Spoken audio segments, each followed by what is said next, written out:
Pak Mulyono Raja tipu-tipu, mobil SMK hanyalah salah satu.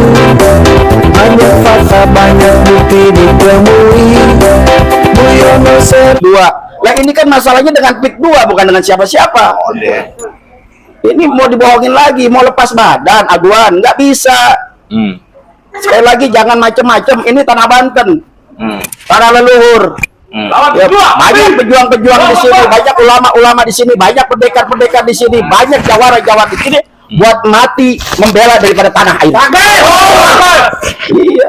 Harapannya apa, Bang? Harapan kita, pemerintah yang saat ini dipimpin oleh Pak Prabowo, ayo hadir di tengah-tengah konflik masyarakat. Harus ada di tengah. Ya, harus bisa menyelesaikan konflik yang ada. Jangan biarkan aguan CS ini merajalela, merampas, merampok tanah rakyat. Harapan kita begitu. Ya, dia mau bangun, baru mau bangun rencana satu masjid, tapi udah berapa ratus masjid yang sudah dibongkar, berapa majelis taklim yang sudah dibubarkan, berapa kegiatan-kegiatan spiritual yang sudah dipadamkan. Ini baru rencana doang bangun satu masjid. Ini hanya kamuflase saja.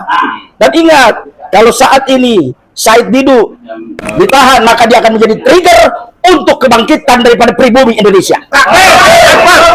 Jangan macam-macam. Halo kawan, jumpa lagi dengan Tora Channel ya. Saya awali dulu. Assalamualaikum warahmatullahi wabarakatuh. Allahumma sholli ala sayyidina Muhammad wa ala ali sayyidina Muhammad. Oke kawan, langsung ya. Langsung kita gas ya. Kita kali ini akan membahas ya masalah ketidakadilan, biasa ya. Ketidakadilan, kesewenang-wenangan, penindasan, penjajahan, yang dimana penjajahan itu sudah terjadi mulai tahun 2014 ya, yang diprakarsai oleh satu keluarga ya. Jadi kedaulatan Indonesia ini sebetulnya itu sudah dijual perlahan-lahan ya. Saya ulangi berkali-kali ya. Dan di sini kita bahas, kita pantau, kita kritisi, kita simak ya. Seseorang yang dimana beliau adalah anak seorang kiai yang dipanggil Gus ya. Gus atau Cak ya, model timuran itu ya. Anak kiai namanya, panggilannya Gus ya, ke Gus Rofi Mukhlis ya. Punya nama lengkap Muhammad Rofi Mukhlis ya, merupakan ketua Barisan Kesatria Nusantara atau BKN. Diketahui dia kerap disebut Gus Rofi Mukhlis yang juga merupakan seorang pembisnis makanan di Jawa Timur. Nggak tahu ini makanan sapi apa makanan kerbau, saya nggak perlu tanya. Yang kita bahas adalah Gus Rofi ini memang punya usaha kuliner di Jawa Timur ya. Kalau nggak salah nasi rawon tuh bidadari di Kediri ya.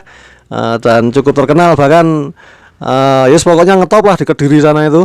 Cuma dia ini cuma sekedar profilnya aja ya, saya sebutkan Gus Rofi, yang dimana Gus Rofi itu adalah antek atau jongos daripada Cina Taipan ya. Maaf, bukan rasis. Kalau Cina tempat saya itu ya teman-teman saya banyak Cina ya, tapi Cina asli Indonesia ya, yang sejak zaman penjajahan Belanda, dan di kota-kota lain ya banyak kota Cina. Tapi itu bukan itu yang saya maksud ya, kalau itu masih sebangsa dan setanah air. Tapi kalau Taipan ya, Cina Taipan itu adalah Cina yang menindas, menjajah, merampas tanah rakyat ya, yang dimana diadvokasi oleh si Gus Rofi ya. Yang dia pernah menjadi warganet juga ya, setelah melaporkan Dodi Sudrajat ya, atau ayahnya almarhum Vanessa Angel ya. Dodi dilaporkan atas fitnah atau pencemaran nama baik melalui media sosial ya. Itu yang sudah dilakukan, atau itu prestasi daripada anak seorang kiai yang bernama Gus Rofi ya, yang dimana sekarang menjadi advokat, mengadvokasi Cina Taipan ya, yaitu kelompok Agung Sedayu, Podomoro Group dan lain-lain tuh yang merampas laut ya. Dan dia berkata bahwa sebetulnya laut itu dulu adalah daratan. Iya benar, tapi berapa ratus tahun yang lalu. Anak kecil aja tahu proses abrasi itu pasti ada di pantai utara Jakarta, termasuk sampai ke wilayah timur. Sedangkan di Semarang, di Rembang, di Demak aja itu abrasi itu sudah mungkin sudah puluhan kilometer ya. Jadi daratan tuh hilang di terabas laut ya, karena proses abrasi. Dan di situ warga itu nggak ada yang menuntut karena abrasi, ya sudah, berarti dianggap tanah musnah, dan warga tidak akan menuntut pemerintah karena sudah proses alam ya. Nuntut ya kepada alam, kepada Allah Subhanahu wa taala, kan biasanya cuma gitu, bukan kepada pemerintah. Kalau alasan abrasi, tanah berpuluh-puluh kilometer kok dikatakan abrasi dan disekat-sekat terus dibikin sertifikat, itu nggak nalar bosku, nggak nalar loh. Masa pagar laut 30 km lebih dan sudah disekat-sekat, disertifikatkan hak guna bangunan ataupun hak milik ya, itu nggak masuk akal. Yang namanya sertifikat bukti kepemilikan tanah itu sertifikat ya, itu objeknya ya tanah, bukan air, bukan laut. Kalau objeknya laut berarti itu ada rekayasa ya, jadi rekayasa dari oknum, dari kades naik ke lurah, naik ke camat, naik ke pejabat, oknum, dan semua oknum itu takut dengan seorang pengusaha yang bernama Akuan Cina Taipan ya, Cina Taipan ya, penguasa Indonesia ya. Jadi politik Indonesia itu sudah dikuasai, dan seluruh wilayah kesatuan negara Republik Indonesia ini dari lautan dan daratan itu sebetulnya sudah dikuasai oleh 9 naga ya, 9 naga Cina Taipei ya, Taipan.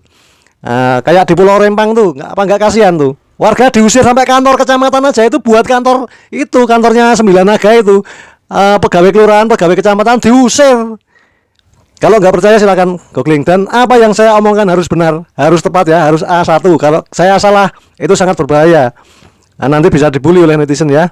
Oke, demikianlah, kita lanjut aja. Ini omongannya Gus Rofi ini yang membela si pengkhianat ya, si perampas, si penjajah ini ya. Oke, kita simak. Daratan dulu, terus mengalami abrasi atau gimana Pak? Coba jaga terangkan. Daratan dulu. Itu asalnya daratan. Daratan. Terus habis abrasi, ya sedikit tiap tahun jadi melebar. Oh, jadi laut. Jadi laut. Ya. Yang dulunya mungkin 1 kilo, paling sekarang tinggal 400 meter lah. Kayak gitu. Memang saya penduduk situ. Iya, Pak, yang dilakukan oleh penduduk di sana itu apa, Mak? Ketika tanahnya mengalami abrasi atau istilahnya kegandol laut, ketarik laut. Iya. Apa yang dilakukan warga masyarakat di sana, Pak? Ya itu juga udah disahkan di bendung, cuman keterbatasan biaya. Karena ngebendung itu pakai biaya seperti bambu, Iya. kuli, perlu karung. Jadi ya udahlah, udah berusaha sebaik mungkin. Ya berhubung peribahasa kita nggak ketolong, dia kan besarnya tanggal 15, tanggal 30 pasang rob. Mana kita bisa kuat? Iya. Apalagi sekarang ini di musim barat. Nah itu airnya lebih besar. Siapa yang kita mau melawan? Oh gitu. Iya. Jadi yang rame-rame itu katanya ada surat, ada sertifikat. Itu memang sebelumnya daratan ya Pak ya? Iya. Oh, sehingga jadi laut. Jadi akhirnya orang-orang manual pakai bambu-bambu itu Iya. untuk istilahnya tetenger ya? Tetenger ya. Tanda gitu Tanda, ya? iya. Oh. Iya, jadi paham saya. Iya. Yakin Pak ya? Yakin, itu tanah daratan Ya sebelumnya. daratan ya daratan. Iya. Jadi bentuk kapling-kapling itu memang sebelumnya memang kapling Pak ya, sebelum laut nguruk itu ya. Sebelum laut menenggelamkan itu. Iya, empang. Oh, empang Iya, itu yang kotak-kotak itu. Iya, empang. Jadi Iya. kalau dia pasang besar satu malam gawah. Ya, kalau ini Pak Sanan punya tanah itu gimana Pak Sanan? Dulu berapa luasnya? Luasnya 3 hektar, 3 hektar. Terus jadi berapa? jadi 400. 400 meter persegi. Iya. Oh iya. Ya udah wes ya. Ini aja deh keterangan dari petani langsung yang ada di sana yang terdampak. Ya mudah-mudahan pemerintah peduli lah. Tidak hanya kepada nelayan semata, tapi kepada pemilik daripada lahan yang tanahnya hilang. Ya Pak ya, makasih Bisa Pak kita ya. simak ya, ini Gus Rofi ini ya, si Antek, si jongosnya Akuan ya, Cina Taipan ya. Dia merekayasa dan bikin berita hoak ya. Sama seperti Arya Permadi itu, siapa itu namanya itu? Arya Permadi itu. Itu kan juga bikin konten hoak ya, menyewa 2 orang ya, dibayar 100.000 per orang, dan diwawancarai dalam YouTube-nya, dalam kanal YouTube-nya, diwawancari bahwa 2 orang itu adalah mengaku ya dia yang memasang pagar laut ya atas inisiatif nelayan dan swadaya nelayan ya. Nggak mungkin mampu dong, miliaran, masa nelayan bisa patungan sampai miliaran, ratusan miliar kan nggak mungkin ya. Ini Gus Rofi juga bikin berita hoak ini. Ini saya duga Gus Rofi itu nyewa 2 orang nih dalam video ya, nyewa 2 orang dan diwawancarai. Seolah-olah nelayan yang diwawancarai itu adalah dia mengatakan bahwa tanah itu adalah dulu adalah tanah ya, dari yang sudah menjadi lautan sepanjang 30 km itu yang dipagar bambu. Itu dulu adalah tanah yang mengalami abrasi dan sudah ada suratnya. Itu sangat nggak masuk akal. Orang tua ini belum lahir aja abrasi belum sampai ke situ ya. Jadi abrasi itu butuh waktu ratusan tahun ya, mungkin 9 turunan ke zaman Majapahit sampai sekarang itu mungkin baru terjadi kalau abrasi sampai 30 km ya. Tapi kalau abrasi cuma dalam waktu kurang lebih 20 tahun itu nggak masuk akal. 20 tahun itu abrasi bisa, tapi paling-paling pol 10 atau 20 meter ya. Dan di sini juga sudah dibayar nih orang ini sama si Gus Rofi tadi ya. Jelas bayaran nih, saya duga jelas bayaran ini. Dan katanya dulu bekas tambak yang hilang, tenggelam. Ada suratnya, ini hoak, ini konten hoak, saya duga kontennya konten hoak ya. Dan di sini langsung aja disangkal sama masyarakat sana, yang asli nelayan yang bukan bayaran ya. Dan nelayan tuh berani pasang badan untuk kedatangan Gus Rofi, mau minta model apa saja mau dilayani ya.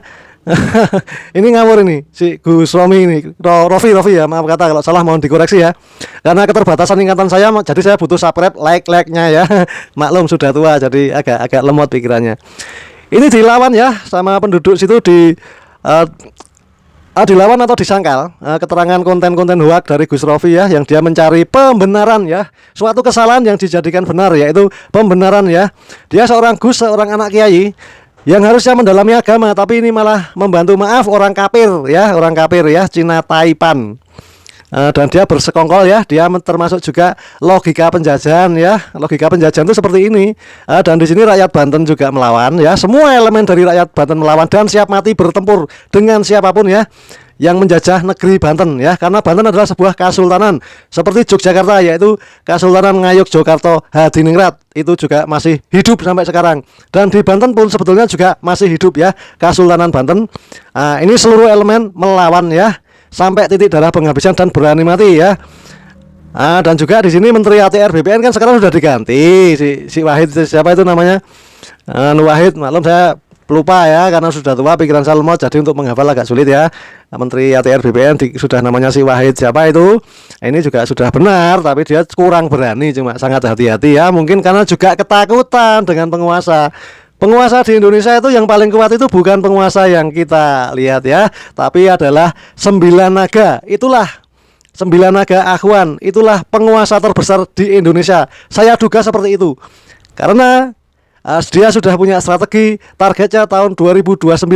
Info dari seseorang itu didapat dari intelijen. Infonya 2029 itu Indonesia adalah negara koloni daripada Cina ya.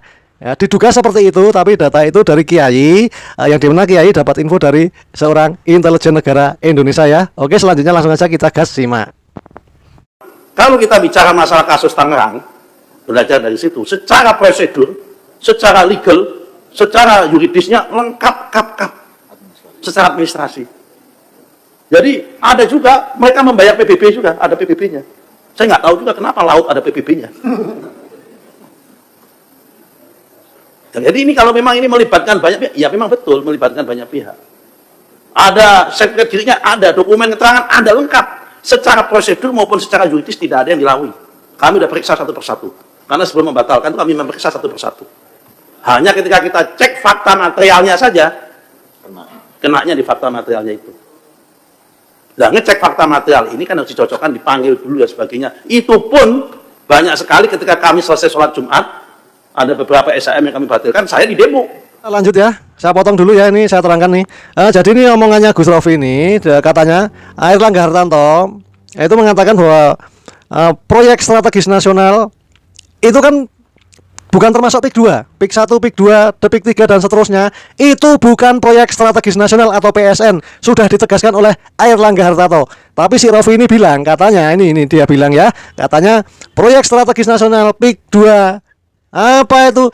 Ini proyek strategis nasional itu untuk kesejahteraan rakyat. Tapi di sini kan cuma untuk kesejahteraan singkat-singkat aja orang-orang kaya, dan promosinya pun ke Cina ya, promosinya ke Cina, bukan promosi di Jawa. Bahkan ada video ya, promosi proyek PIK 1, PIK 2 perumahannya itu dijual untuk orang Cina ya, di Tiongkok sana ya, di 9 naga itu ya, bukan dipromosikan melalui bahasa Indonesia untuk kesejahteraan rakyat Indonesia, bukan. Dan untuk rakyat miskin nggak mungkin bisa menjadi penghuni PIK 1 atau PIK 2. Dan rakyat miskin yang bukan penduduk PIK 1 atau PIK 2 begitu masuk ke sana itu sudah diusir sama preman-preman sama tentara bayaran yang berupa preman-preman rekrutan Akhwan ya, yang menyembah Akhwan, yang menyembah naga, menyembah berhala ya. Oke, langsung aja kita lanjut nih. Gas ya. PSN itu tanah pemerintah. Makanya dikasih nama proyek strategis nasional. Bukan tanahnya PIK.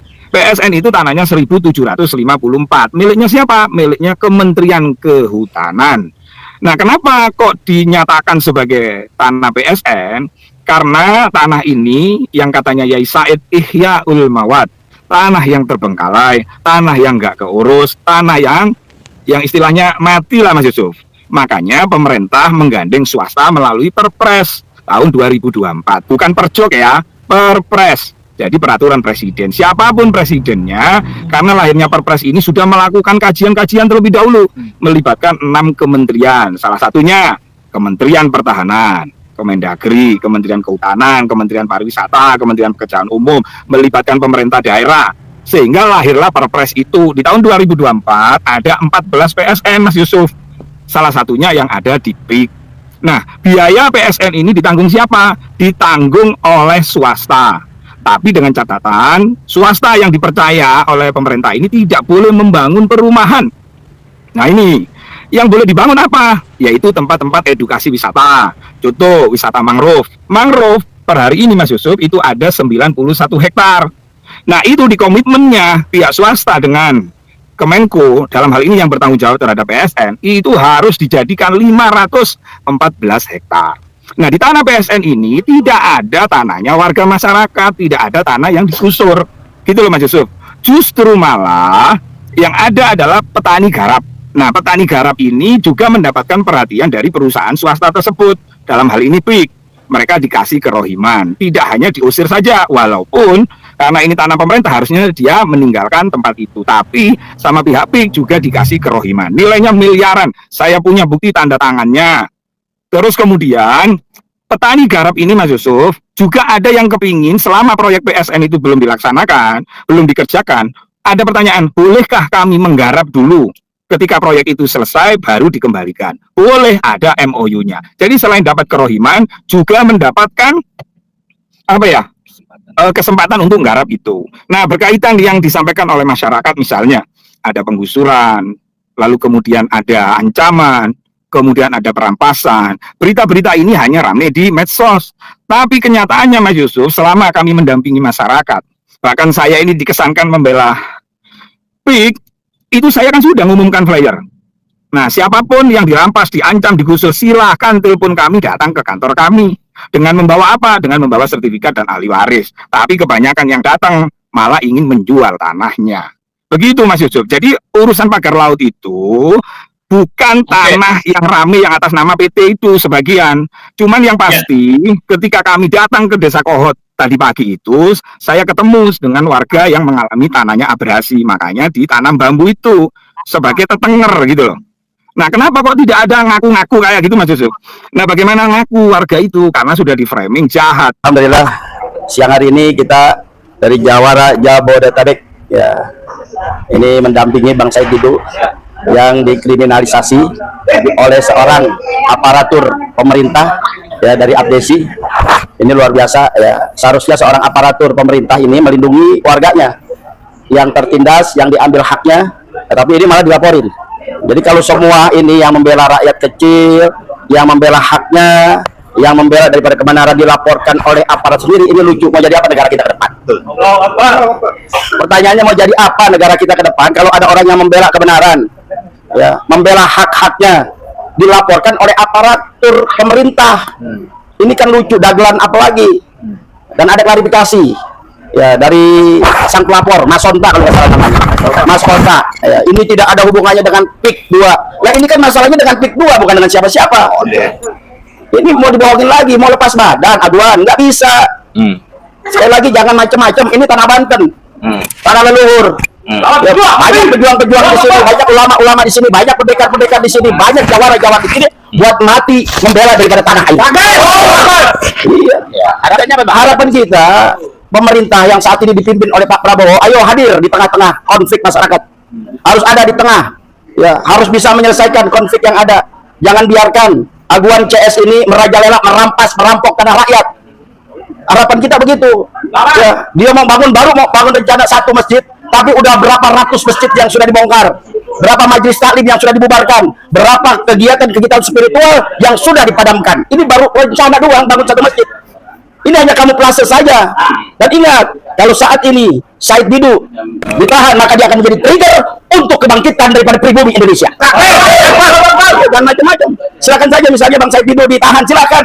Tapi ingat, dampak efek daripada penahanan Said Didu ini akan berdampak kepada rakyat Indonesia yang cinta pada airnya. Oke, makasih betul. Siap. Bapak Mulyono Raja tipu-tipu, mobil SMK hanyalah salah satu. Banyak fakta, banyak bukti ditemui. Mulyono serahkannya setengah mati. Ini nyanyian bukan sebuah isu, tapi kenyataannya memang begitu. Banyak fakta, banyak bukti ditemui. Tidak usah disebutkan satu-satu. Anak Mulyono tidak usah marah, karena pujaanmu itu memang parah. Sampai kapan kalian memuja dia, memuja pembohong raja tipu-tipu. Bapak Mulyono Raja tipu-tipu, mobil SMK hanyalah salah satu. Banyak fakta, banyak bukti ditemui. Mulyono serahkannya setengah mati. Ini nyanyian bukan sebuah isu,